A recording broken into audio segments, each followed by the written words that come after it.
Howdy, y'all, and welcome back to Weathering Rainbows. I'm Kurtis Sunset, and I'm this Leah. is... I forgot. We're going to get this right again one day. It's been so long. Okay, take two. I'm Kurtis Sunset, and this is... What? Oh, my God. This is just like...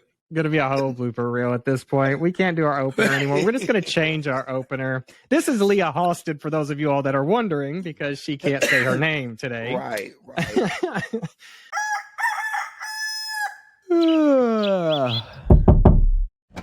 Well, howdy, Miss Halston. Let's go for a walk on the Rainbow Trail. Oh, no. The last time you forgot the umbrellas and got us into a whole heap of trouble. I won't forget this time. Let's go.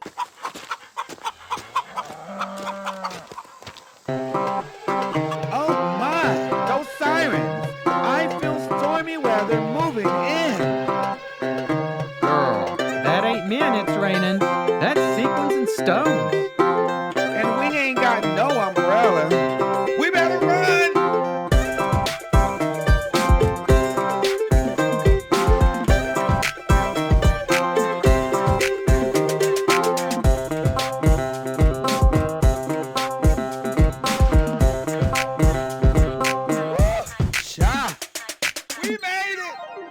Glad we had each other to weather the rainbows.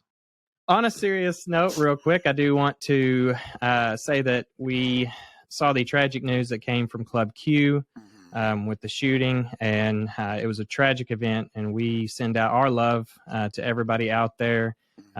These things always just remind you of how close our family and chosen family are. And it's always tough to hear these things. So sending out love to them. On that note, Weathering Rainbows likes to stay much more chipper. So I definitely want to get more into that. And you have an event coming up that I always love. I do. Let's talk a little bit about that for Wednesday. Excuse me. I do have an event on Wednesday. It's called Hunks and Pumps. And if I can find that, all right, here we go. It's Hunks and Pumps. This will be the third season, third year we've done it. This year's organization is the Armorage Selling Trans Champion Endowed Award Scholarship. And that's with the Kent School of Social Workers. So I'm excited about that because she made a huge impact on this community. So definitely, for sure. Yeah. And I'm really excited to go see all these guys fumble around in heels again. How many people do you think are returners, and how many people do you think are new stars? I have 4 returning, and I think I have 4 new ones. So awesome. I'm not sure. A few have last minute dropped out, but I'm quick at replacing. So right. Well, that's exciting. I'm excited to see the people that return and those that are stumbling for the first time. Yeah, so. And I'm also last year's top winner that made the most money on your period is returning too, just to like show up and that'd be great. I was kind of like, should I keep it open to, if you want to keep the crown, keep winning the crown, should you do that, or should you just win it one time? And it's a fundraiser. Yeah, I definitely think it's like, if you win it one time, then you can, like, I like how you did it. You let them kind of pick the charities the next year, and I think that's really, meaningful to them if they win. So and I think you can always have them come back to help raise money, like, and perform. But maybe not be the ones that are, kind of like a Legends event. These are the past winners.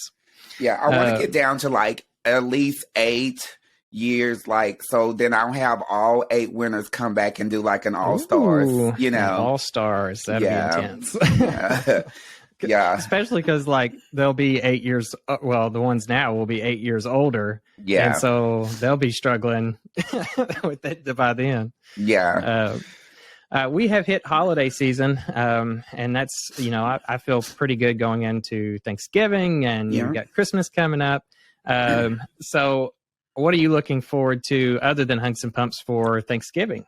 So Thanksgiving for me has always been a emotional kind of like holiday because, like, for one, my family where I come from, we've never sat around the table and ate traditional Thanksgiving dinner. We would have family gatherings, but it'd be like crawfish, like New Orleans type of style. You have some people sitting in that room, some people sitting outside. It wasn't like we came together. I mean, we were there, but it wasn't like in one room. We just did our thing. So now, as I gotten a little bit older, like to me, like when I was a flight attendant, I was always in Canada somewhere. I couldn't talk to nobody. My phone didn't work. So I've got this traditional thing where on Thanksgiving Day, I turn my phone off, curl up on the couch, and just watch all kind of like scary movies and, sleep all day. And I'm probably eat a bag of chips or, I just turn, it's just my traditional thing. It's my choice because I do get invited to things. Right. But it's just my traditional thing that I do that, that makes me happy. Like, it's not like me just being, I want nobody to feel sorry for me. It's just something I choose to do. It's my downtime and just how I celebrate Thanksgiving. Right. And I think that's with everybody. You got to figure out what you want for the holidays and that's what you should do. So I thought it would be fun if you had to prepare a Thanksgiving meal and you had to stuff the turkey. What is and it has to be food. What, not anything else that you're stuffing the turkey with. If you had to stuff the turkey, what is something that would be unique that you don't feel anybody has ever done before that might actually be good? I would crush up peppermints and crush up pecans and stuff my turkey with that. Peppermints and pecans. Yeah, okay. All right. I mean, people, what is the proper word to say? Good. Pecans or pecans? People say it's all about where you're from. Because I say pecans, but then there's no, it's pecan pie. And, well, and where I'm from, we say pecans too. But like, more that I hear people here say pecans, I'm like, which one is it's the same, So, but yeah, I think that would be a little tasty to me. Yeah. I've got my like peppermint smells going this time of year, like the wax burners and stuff. So I always like that. So I would try that turkey. I think I would. I think I would do, if I had to stuff the turkey for 1 year, I would, in just something random, maybe root beer and those, like, I'm also going to say something pecan because I like those little like chocolate pecan turtles. Yeah. I think that would be an interesting mix of things for a turkey. Chocolate pecan turtles. Mm-hmm. Oh, those are good. And the reason, I love those. Like the little gooey thing. Yeah, those are like my favorites. Yeah. And I think the root beer would help it stay moist. That word that everybody doesn't like to hear. Yeah. Now, we're talking the root, like a soda root beer or like just a... or even honestly, you could probably even use like a root beer candy because they make those little those barrel or something. So you got to be careful when you tell, like, if you was to send me to the store to get root beer, I would probably come back with A&W root beer. So which is also good because shout out to my one of my good Judies and my friends Travis Roundtree that watches the podcast because he just Snapchatted me saying he was catching up on our podcast. But we were having dinner one Sunday and he was like, I said, do I need to stop and get anything? And he was like, yeah, bring some kale. And I said, okay. So I'm in Walmart looking around for kale and I'm in the seafood department. So the man was like, can I help you? I said, yeah, I need a pound of kale. And I'm thinking it was fish. Oh my God. So we have this joke where he was like, no, he's like, bring kale or something. So finally the man was like, you need to go over to the produce. And I was like, produce? So I'm like, Oh, kale is a leaf. Yeah. Okay. Yeah, like a lettucey type thing that Yeah. is supposed to be healthy after you're 30 years old. So Oh wow. like, So we laugh about that. So I know he's gonna be tickled when he hear this story, but it's an ongoing joke with us. But kale do sound very fishy. like a fish. Yeah, I can see that. Like a fish, like gills and kale. Yeah. I don't know. But you should have I don't saw know how me. you made that connection. I don't know. I walked all over Walmart looking for kale, and I'm like, I'm the type of person I'm gonna try to find it before I ask the question. So I'm looking, I'm like, Yeah. I don't see kale. I'm like in the fish, I'm in the shrimp. Mhm. I'm like, where is kale? I don't see it. So Yeah, funny. I'm the same way. I will not ask like where something is unless it's like desperate measures. So Yeah. Yeah. So yeah, Travis, I told the story. I know you're gonna be tickled when you hear this. All right. Something I'm going to do is for those of you that do struggle during Thanksgiving, because obviously, you know, a lot of people don't have families that they can go to for Thanksgiving. It's a sad time of year. And if you're like me, I am a huge reader. I read a lot, and I've been reading a ton of like LGBTQ books. So on our YouTube channel, I will be releasing some books that I've read that I really like. And, you know, if you need something just to kind of keep you not lonely over the holidays, then these are some books that I would recommend. So stay tuned for that on our YouTube channel. I want to do something fun. We are a sexuality podcast, but we haven't really done a lot of sexual questions lately, Okay. or even really discussed our romantic lives. Okay. So I want to know, what is something, and this question was submitted by somebody. Okay. What is something physical that most people might not be attracted to, but that really turns you on? That's hard. So I'll go first because Okay. they asked me the question and I had to answer it off the cuff. So I'll answer what I told them. Okay. Something physical for me that like is how some people's ears are uniquely shaped. Like if they've got dents or like, you know, stuff like that. Like that's a physical trait that like for some reason I'm really attracted to guys with like unique ears. So like what's something for you?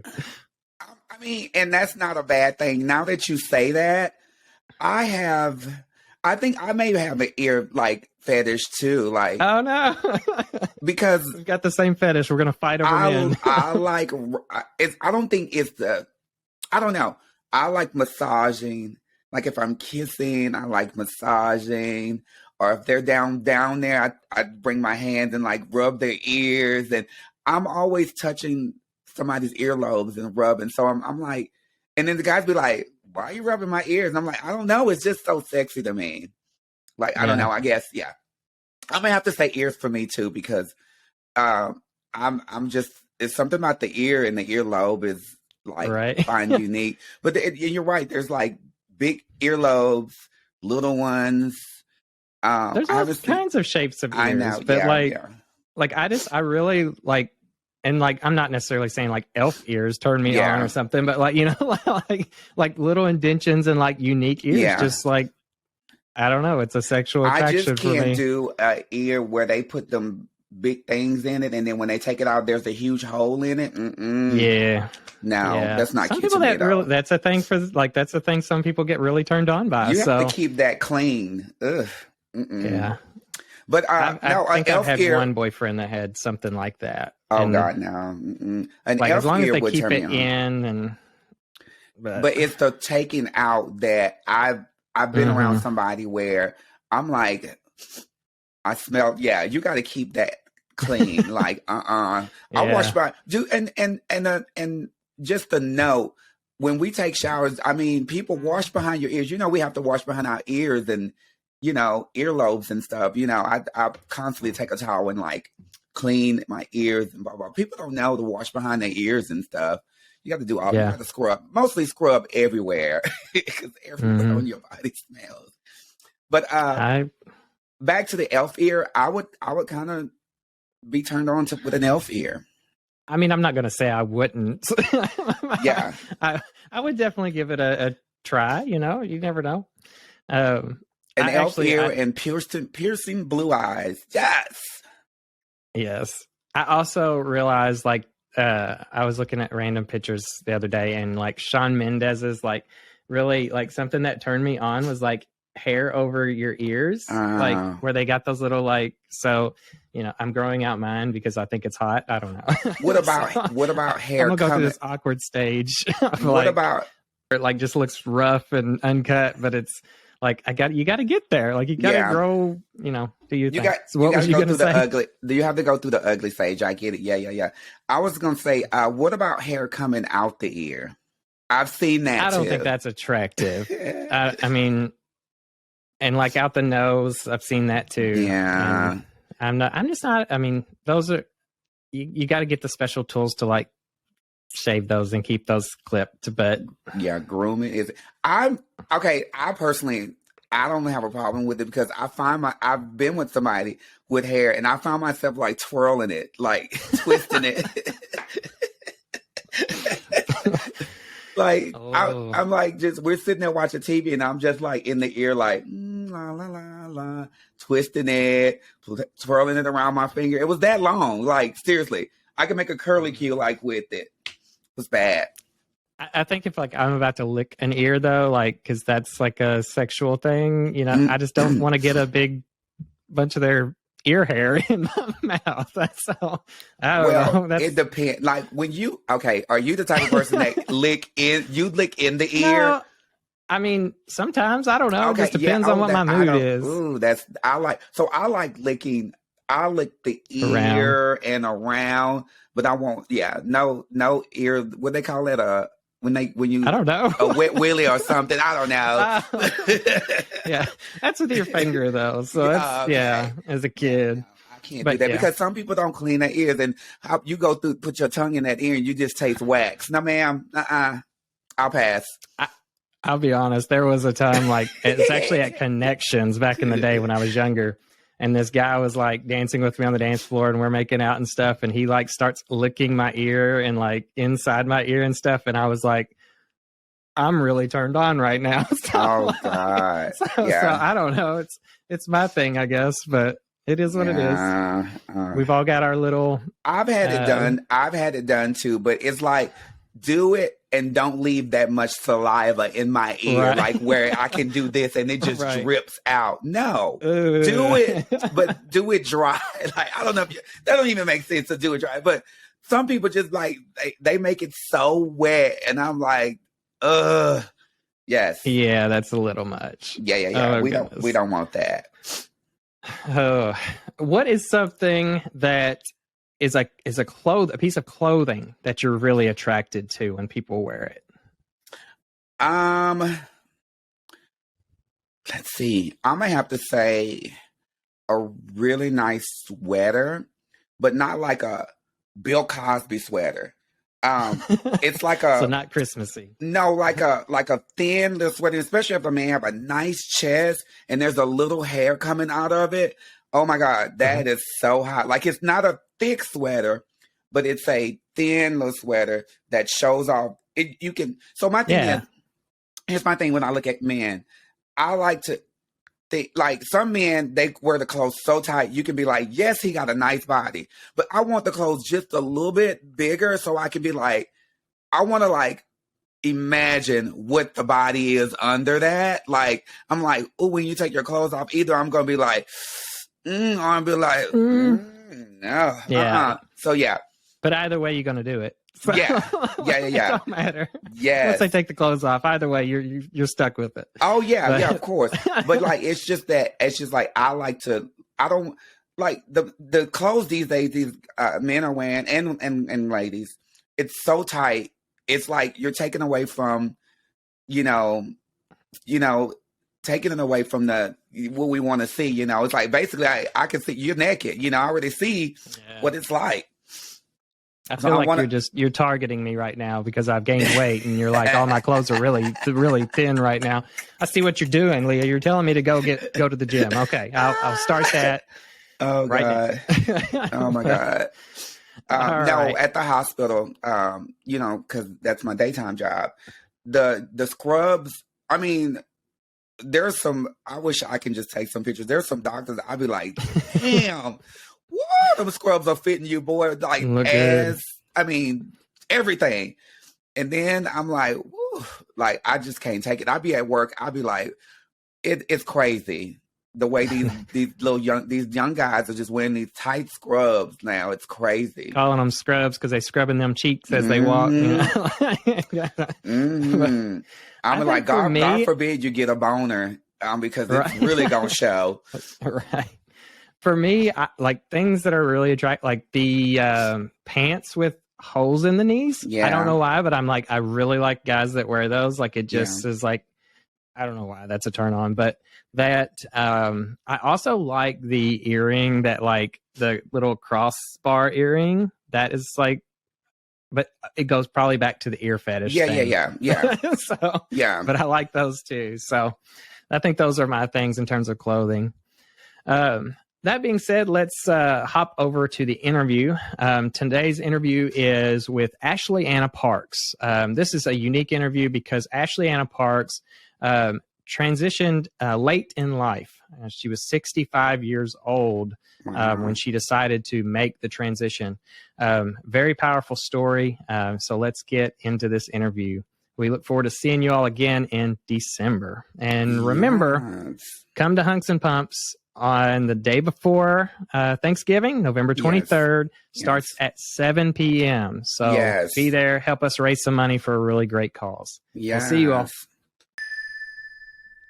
This interview segment is sponsored by Just Fun Kentucky. Just Fun Kentucky is an endowment that supports the many community groups that are fighting for fairness and equality around the state of Kentucky. To learn how your organization can apply for this grant funding each year, go to www.justfundky.org. Again, that's www.justfundky.org.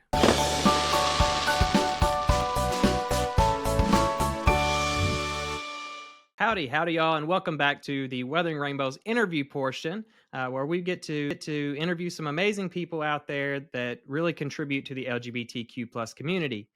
Tonight, we have Ashley Anna Parks. She's the author of Taking Flight, One Transgender Woman's Journey, for everybody out there that's watching with us.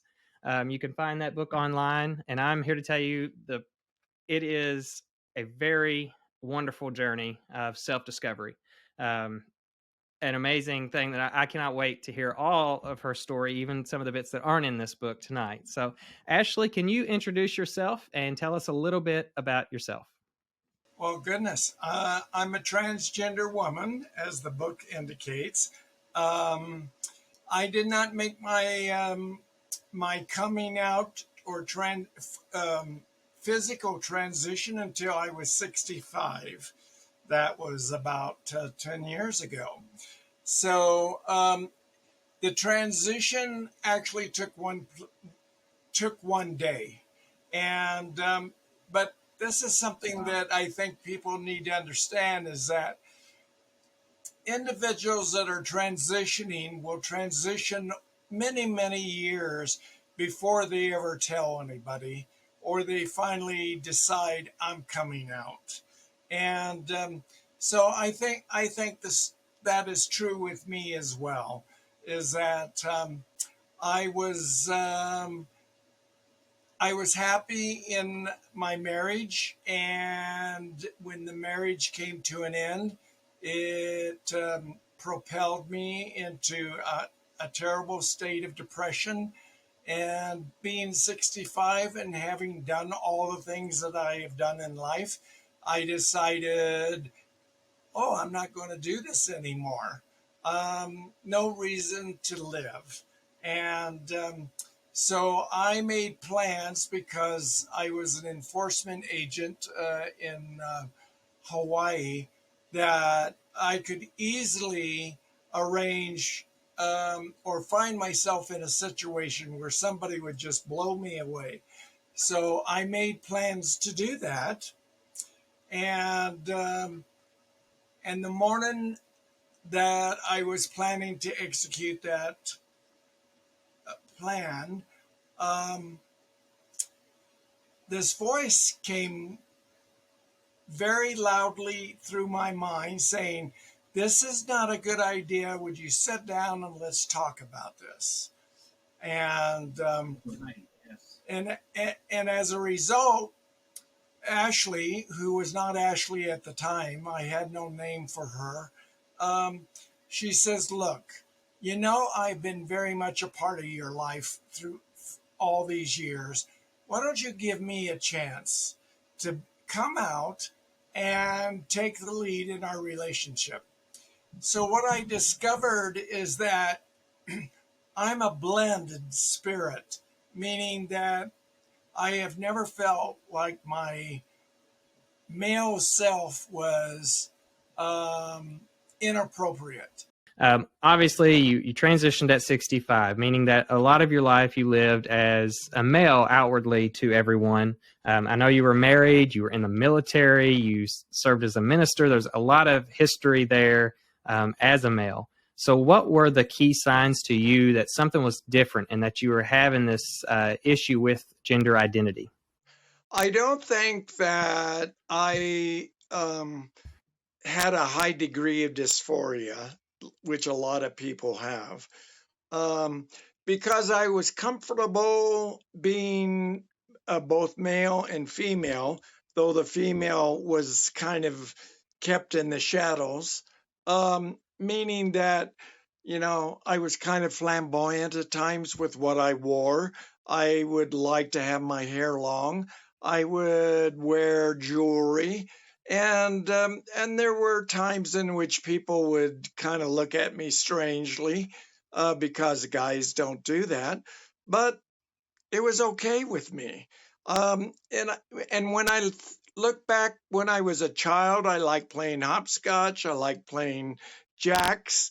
I loved playing with the girls in a good way. I liked all the manly stuff too, King of the Mountain, cowboys and Indians, and so I was a blend of both. And it wasn't until my wife, my second wife, decided to divorce me that um, that I suddenly felt like, you know, I don't need to go on anymore. I've lived a rich life. I've done a lot of different things like you just listed. And it's like, oh, divorces are so messy. I don't want to go through it again. So that's when I decided that, you know, I was going to end my life. But then my female part came out and told me that, hey, give me a chance. I've been here all the time in the shadows. So why don't you kind of take a back seat and let me show you a better part of your life, a part of your life that you've never experienced before. Um, and I thought, okay, I'll give you a little bit of um, time. I'm only going to give you 1 year. And if it doesn't work out, then there's too much trouble. This is over. Well, obviously it worked out really well because look at me now. And so I think, as I was Right. indicating before, is that, you know, for some people, it just becomes unbearable to be somebody that they're not. And I have never really felt that way because I've always had this duality that existed, and I didn't understand it. I didn't understand it until I moved from Hawaii and I went to Las Vegas. And when I met a lot of other transgender people, that's when I started understanding myself a little bit more with regards being a, a blended spirit. And the indigenous Americans call that two spirit. And when I first learned about two spirit, I go, oh my God, that's me. I'm so happy. to find out something unique about me. And because when I was in the transgender support groups, everybody in there was going, oh, I remember when I was 6 years old and I knew I was born in the wrong body. And all these people would talk about knowing that they were in the wrong body. Wow. And I thought, what's wrong with me? And that's when I discovered that there's another aspect to transgender that most people don't understand. Right. And that has definitely progressed over time with the meanings of gender fluid and various other types of gender identity out there. I think it's great that people are kind of branching out into those areas and learning more about what gender entails. One thing I do want to bring up is there was parts in the book that you talked about how whenever you were doing cross-dressing, that you would all of a sudden feel guilty, probably, from religious values and various things, and you would go and you'd gather everything up and you'd toss it out. Can you talk about how your feelings and emotions were whenever you would do those actions? That's not uncommon for transgender individuals or people that are doing cross-dressing. I think we probably could have supported the space program for the next 20 years for all the stuff that we threw away. It's called purging. And so let me run you through this. So I'm really stressed. And it's like, I want to get away from everything. I want to get away from my male self and all the responsibilities go along with that. So I cross dress as a female and I go out and I'm just as happy as can be. But there's a sexual component to that. And the sexual component is that it's an arousal as well. And if you get to a point where you masturbate, which is a wonderful feeling, but right on the tail end of that is this train load of guilt.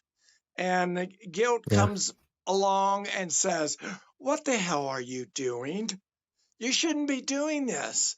And then what you end up doing, all that wonderful stuff that made you feel so good, you now round up and you throw it away and you go, okay, I'm not going to do this again. Well, that's not going to happen because as life goes on, you're going to be confronted with other experiences or moments in which you need to escape. And what's the best way to escape was to do this cross-dressing. Yeah. Now there was a time, I loved how you said you transitioned all in one day and you allowed yourself to branch into, you said you were going to do it for a year. But unlike a lot of people, you actually purged kind of in reverse whenever you made your step to transition and those kind of things. Can you talk about that day whenever you just made that decision to live your life as a female? Yeah, it was unusual, to say the least. When Ashley convinced me that I was going to live my life as a female, I said, okay, this is what we're going to do. We're going to go through the whole house and we're going to purge everything that a male uses. Shoes and ties and suits and shirts and toothpaste. Yes, toothpaste. I wanted a special toothpaste. So I rounded it all up. And fortunately, I had a couple good friends and we went out and we bought me some clothes. And I went to Macy's and spent an inordinate amount of money on makeup. Oh my God. And if I knew that, I probably would have never transitioned.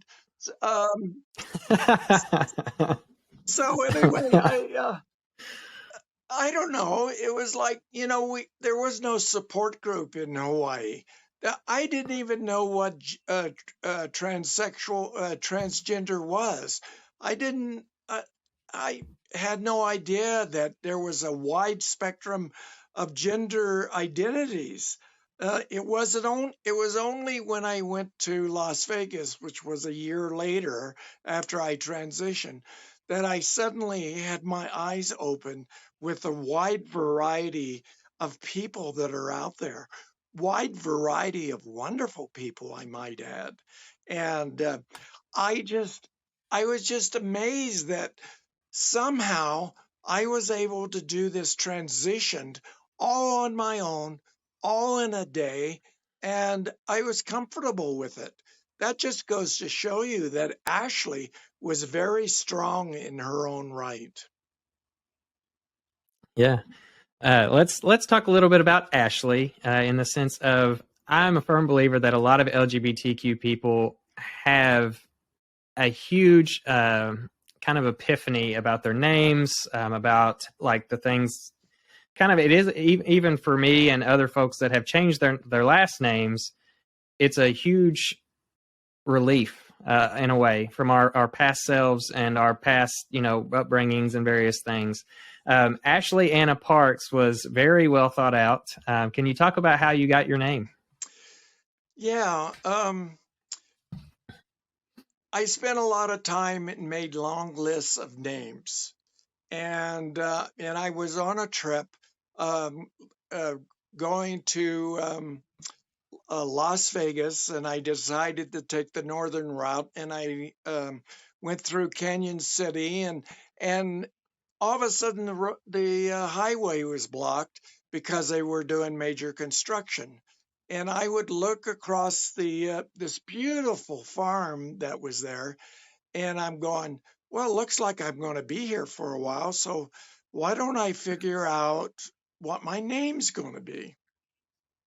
So anyway, I went through the list, Rebecca and Rachel and Sarah and all kinds of names, and I finally go, you know what? I'm never going to find a name, and because my life, it just got burned up, and then it was like, wait a minute, pull on that. My life was burned up. It was turned to ashes. And I said, I'm like the phoenix. I have risen out of the ashes of, of my previous life. And I go, Ashley, that's my first name. And then I go, okay, what's my last name going to be? And I go, well, I'm adventurous. I love to discover new things. I love to go to parks. Parks are a refuge, a place to rejuvenate. And I go, oh, that's my last name, Parks. And then I go, okay, what's going to be my middle name? And so when I was going through the divorce, my friend Marjorie in Las Vegas was on the phone with me a lot. Excuse me. And her middle name was Anna. And I go,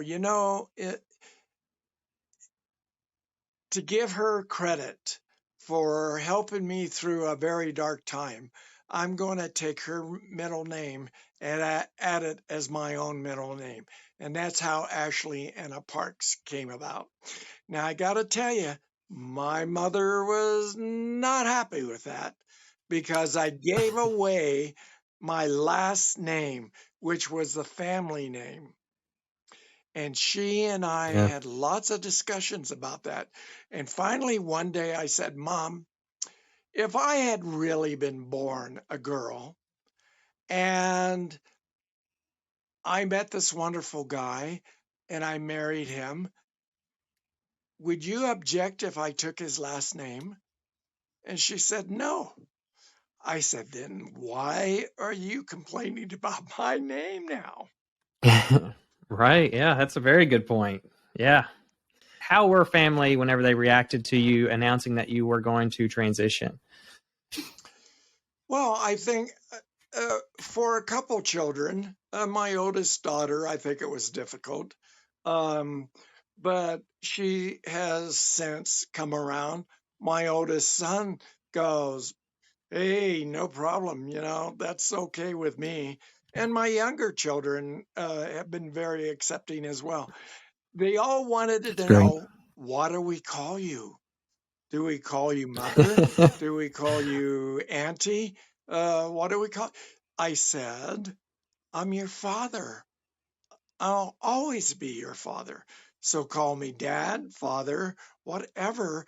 But, be comfortable and with that. And if somebody asks you, she's your father, you say, yeah. Ask her what if you got any questions, she'll tell you everything that you need to know. Yeah. Yeah. And then I know I love the story in here about your mother's 3 children. Can you tell our listeners about that story? Oh, well, I'll probably cry. Let me see if I can start this story.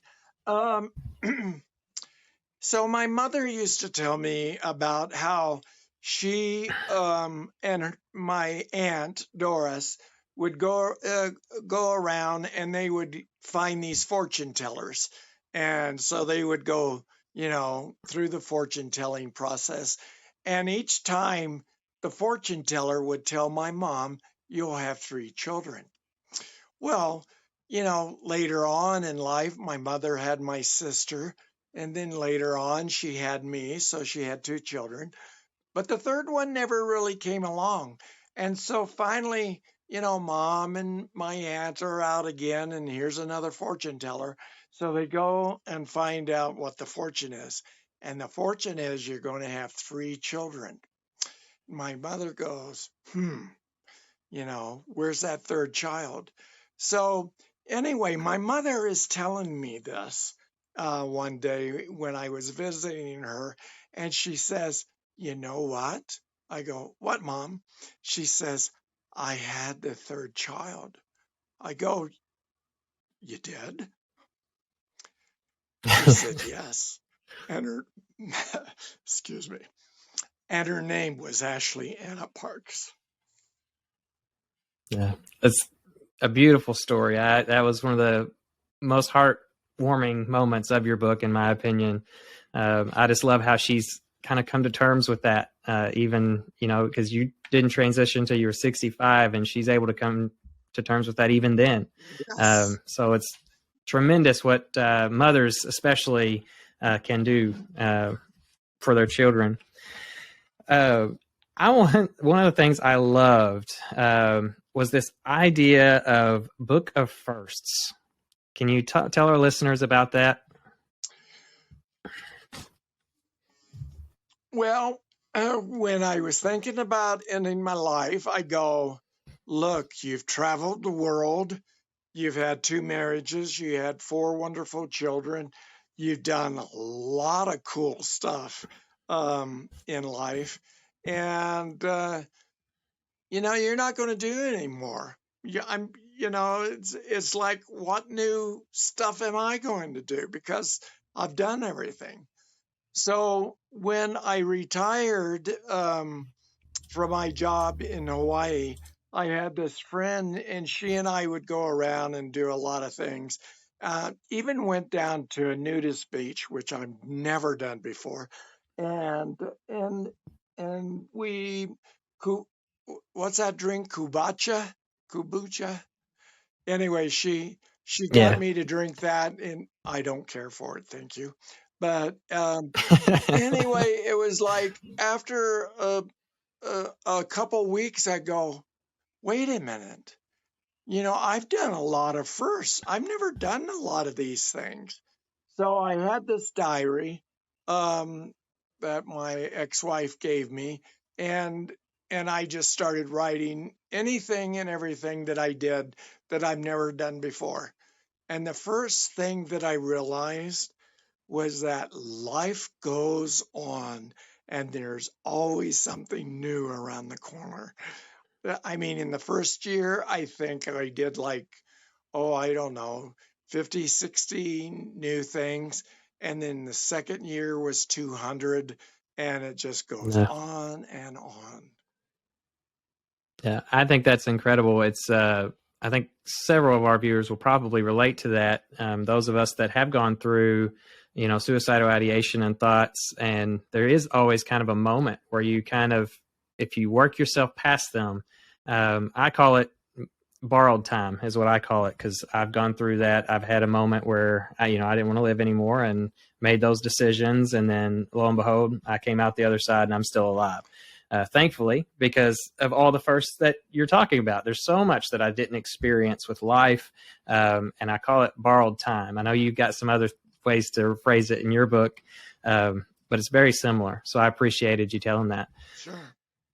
I want to circle back because I think a lot of our listeners will like to hear more about this. I know you, as a kid, you spent time in the Highlanders, kind of like a Boy Scouts type of thing for today, and you did have a lengthy, very amazing career in the military. Great achievements, had the medals, got different things. Incredible career. So first off, thank you for your service. We just circled around through Veterans Day, and we do appreciate that. But during your time period, obviously you were serving as a male outwardly. What went through your mind in terms of your gender identity while serving in the military? Well, I don't think I ever questioned my identity in my first two marriages, or when I was in the military or worked for Department of Defense. I was always a male, and I may be a little eccentric with what I would wear or what, but I always felt that I was, performing per the expectations of those roles in which I found myself in. And I think what's really wonderful today is when people are able to be gender fluid, and break free from many of the expectations that are placed upon us. You mentioned that I was a minister as well. I think that the interesting thing is that church is a wonderful place to find your spiritual self. I think it also comes with a lot of baggage, telling you how to live your life, which may not necessarily be in harmony with who you are. I think as we go through life, there is so much for us to unlearn, things that we were taught by our parents, taught by Absolutely. our friends, taught by our church, taught by our schools.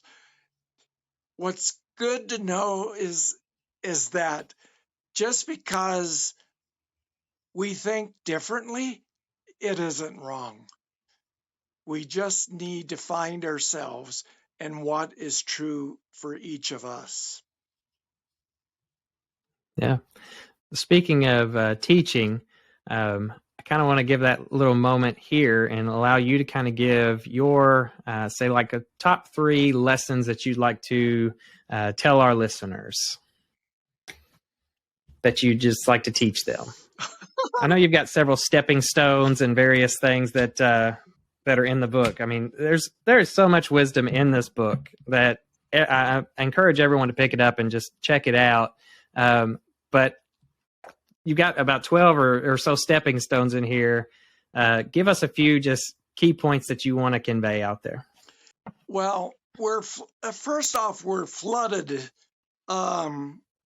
every day by media, by TV, by the radio waves, and a lot of it has to do with hate and fear, and lack of compassion. Now, I gotta say that there are a lot of wonderful people out there doing amazing work, and just showing that love does win out. But we still have to overcome those that, just do not want to allow us to live our lives the way that we are entitled to live. So, the points that I would give is never stop loving, always be compassionate, be fair, don't be judgmental, because until you walk in another person's shoes and experience the things that they experience in their life, there is no way that you can understand who they are and what they are. You got to ask them. You got to hear their story. Every person's story is different, and every story is rich of wisdom and encouraging things that will make our lives better.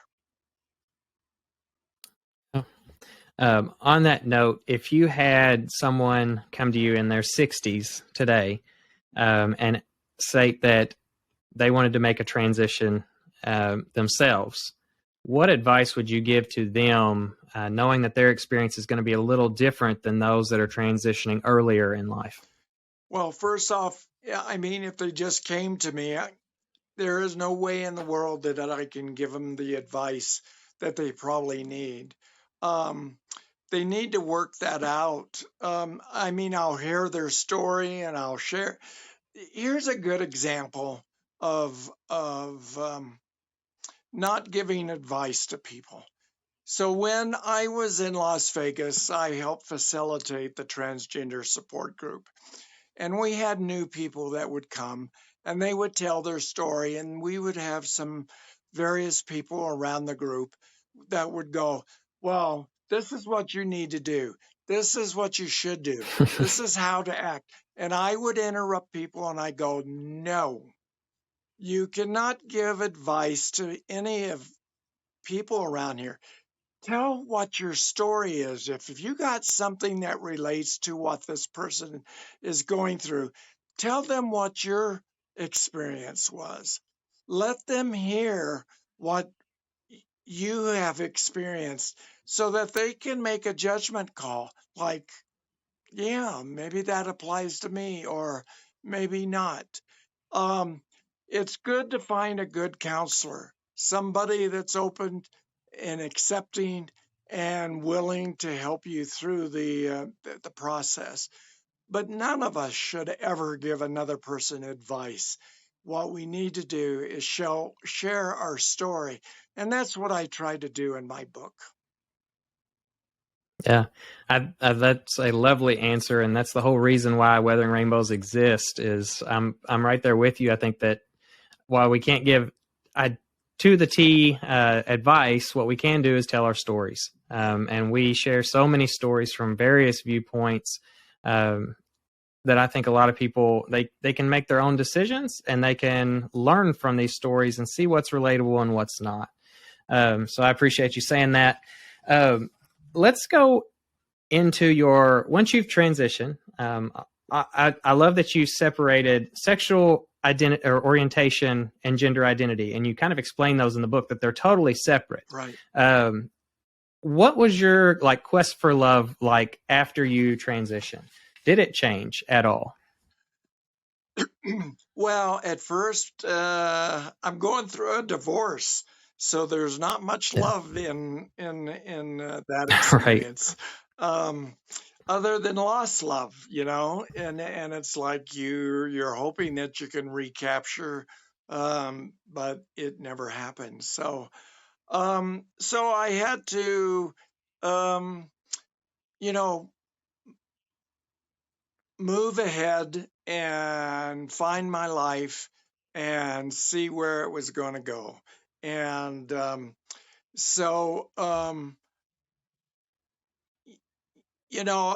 because I was married twice and my sexual orientation is I like women and I still like women. And then, when I moved to Las Vegas, I had lots of friends, still had no love life. And the book, do you want me to tell you about Andrew? Anyway. You are allowed to talk about whatever you would like to on this show. So I made a trip up to Jacksonville, Oregon. And one evening, my friends and I were going to dinner, and we were walking through the bar.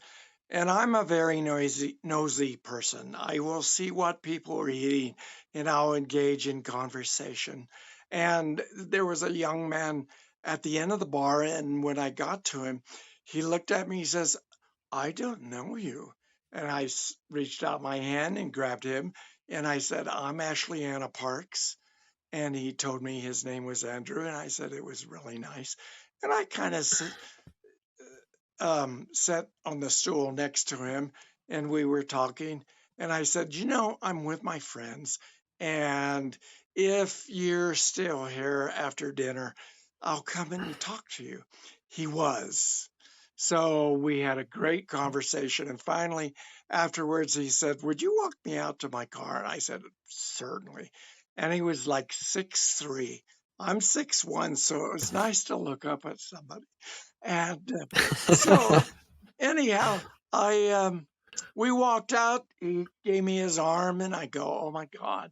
And we went out to his car, and then he kissed me. Oh, he shouldn't have done that. I kissed him back, and the next thing I know, we're bouncing off of this truck next door, and just kissing like crazy. And I don't know what it is about the odds of things, but the owners of that truck showed up. And so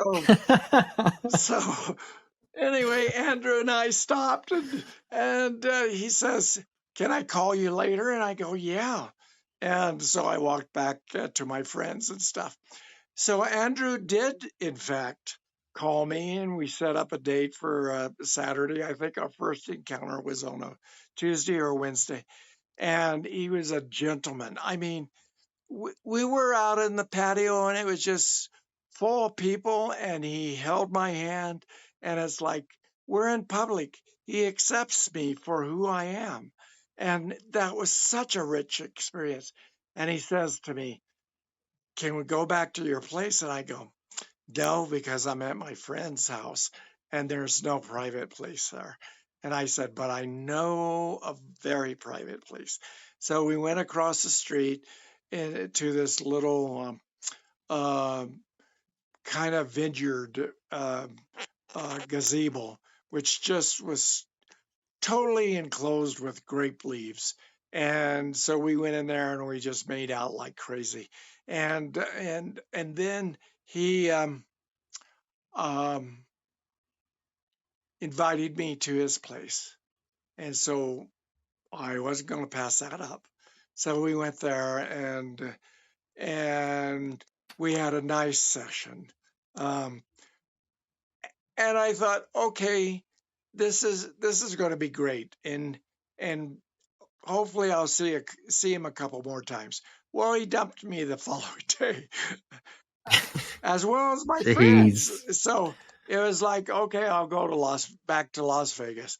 And so when I was in Las Vegas, I go, Ashley, what did you just do? I mean, you like women, and here's a beautiful young man that you were with. What's that make you? And then, you got all kinds of titles, right? And lesbian, or you're gay or whatever. And it's like, I really don't like labels, but labels help us identify kind of what our feelings are and who we want to love and stuff. So finally I said, you know what? I'm pansexual. I don't care if you're a female. I don't care if you're a male. What's important to me is what's in your heart and what's in your mind. And if you're respectful and loving, win me over. That is wonderful. And I agree with you. I think with labels, it's easy for us to talk to other people so that they can understand where we are. But I think a lot of times in our whole journey, we're always changing, and you learn more about yourself as you go. And I think you're the perfect example of that.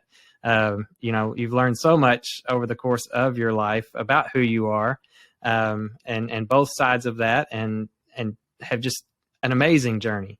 At this point in your life, what things do you still find yourself struggling with? Well, I mean, my mother, who was 96, and I've been taking care of her for 2 years, she just died in August. And so, my life was a 7/24 caregiver.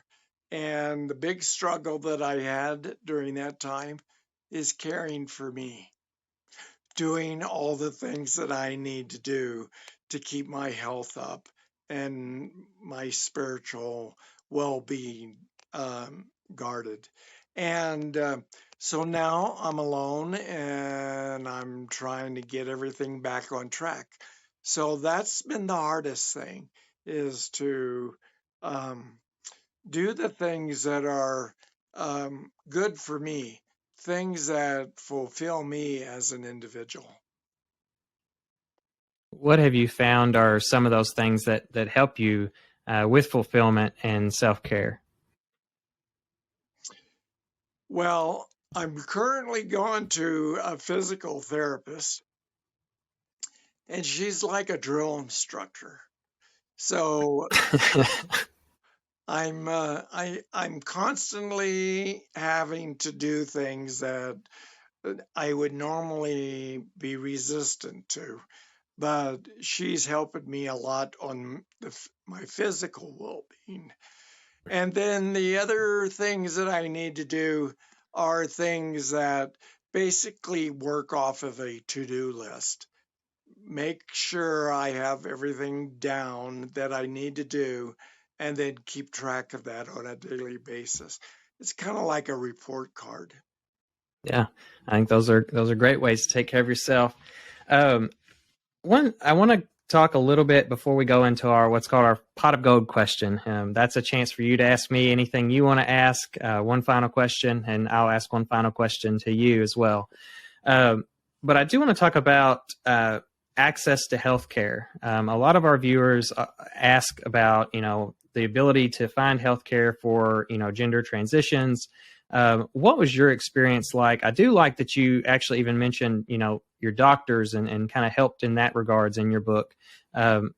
What advice would you have on finding that journey?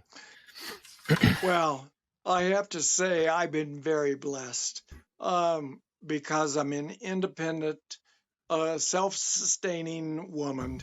I don't have the problems that millions of people out there have and the struggles that they have. I mean, for people to come out at work, they don't want to do that because their work is threatened, and if they're suddenly laid off, they don't have health insurance, and the health industry is way behind on taking care of people that are transgender. And you've seen what the political environment has been like here recently, where people are saying, transgender individuals do not deserve the care and the support that they need. And it's important for us that are fortunate enough to be well off and are able to care for ourselves, not to forget other people. And so I try my best to support organizations that help the transgender community. So, I'm 75. I don't get around like I used to. I can't get out on the curb and protest like I used to, but I can support financially organizations that help the overall community. Yeah. All right. Well, we are going to enter our pot of gold segment. That is a chance for you to ask me any question that you'd like. It can be literally anything. And I ask one final question to you to sum up the show. Do you have a question for me? I do. Are you available? That's a great question, actually. We get that a lot. Yes, I'm very available for anybody out there listening. Yeah. Very, very single these days. They keep telling me I need to date new types of people because generally the guys I date, they're just lots of red flags normally. So I love that question. My question to you, I obviously know that it does take a village. Anytime you make any sort of change in your life, regardless of whether that's changing your gender or changing your career path or changing any type of thing in your life, you need a village of people to help support you through that. My question to you, what are some of the things that your friends did for you that really helped you and inspired you to move forward with your gender transition? Well, I have to go back when I made the decision. There were two women in my life, friends that were willing to go to the store and help me pick, and they would help pick me out clothing and help make me a little bit more feminine than I could convey. And but you know, they were very accepting. And there was one gentleman that worked who was never embarrassed to go out to lunch with me. And when people do that, when they truly accept you for who you are, no matter how hideous you may look or strange you may look, means a lot. It enriches your very soul to tell you that, hey, you're an important person and I'm here for you. So I would say, you know, there were a few people in Hawaii that that stood by me, and I can never thank them enough for that. Absolutely. I loved hearing those stories throughout the book. And I just want to, again, tell everybody this is Ashley Anna Parks. She is the author of Taking Flight. That's one transgender woman's journey. This is probably one of the most truthful and vulnerable books that I have read as far as LGBTQ books go. You state things as they are, and it's very poetic, very beautifully written. Definitely take a chance and go out and get this book. If you haven't, you can buy it online. And Ashley has a website as well that kind of goes through her journey. So thank you so much for being with us today. I know our viewers are going to get a lot out of this interview. Thank you, Ashley. Thank you for having me. Well, folks, that's all the time we have for today. Don't forget to come on back now. I know we all love a little vibration, so if you are not already, go ahead and subscribe to this podcast. And we will surprise you on occasion with a new release vibration in your pocket.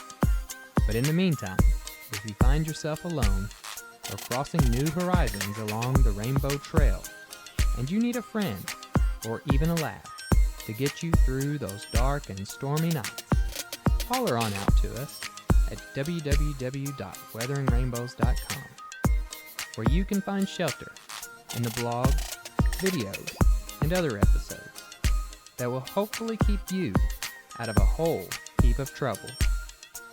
So until next time, y'all, giddy up, be true to yourself, and make the best of life. And wherever the wild tracks may lead you, may the rainbow always touch your shoulder.